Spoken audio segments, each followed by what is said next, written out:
Surgery के बाद patient को क्या क्या करना होता है?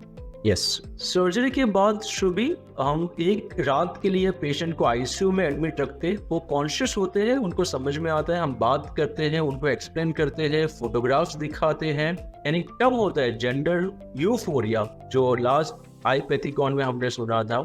एंड ये बहुत ही अमेजिंग वर्ड है, क्योंकि ये मैंने एक्सपीरियंस किया हुआ है कि इंडिविजुअल्स जो फर्स्ट पोस्ट ऑफ डे वो देख के इतने खुश हो जाते हैं कि doctor you have change my life करके।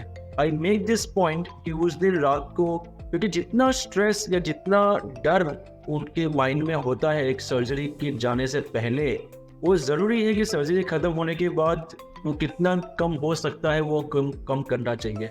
ये मैं और मेरी टीम बिलीव करते हैं। तो एक दिन आईसीयू में ऑब्जर्वेशन के लिए होता है, हम उनसे बात करते हैं, पिक्चर शेयर करते हैं, दिखाते ज़्यादा शेयर नहीं करते हैं, and we make them relax.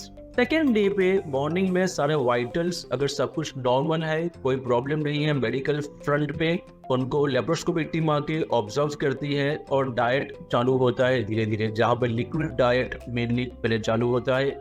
एक बार फ्लैट टेस्ट पास हो जाता है, हवा पास हो जाती है, उसके बाद सॉलिड डाइट देना चालू कर देते हैं। सेकेंड डे पे वॉक करना चालू हो जाता है, पेशेंट कंटिन्यूसली वॉक करते हैं वार्ड्स में, और आईसीयू से वार्ड में शिफ्ट हो जाते हैं सेकेंड डे पे आफ्टरनून तक। अगर मेडिकली सब कुछ सही है तो उनके रिपोर्ट्स कर लेते हैं, सीबीसी क्या है, हीमोग्लोबिन क्या है, क्रिएटिनिन क्या है।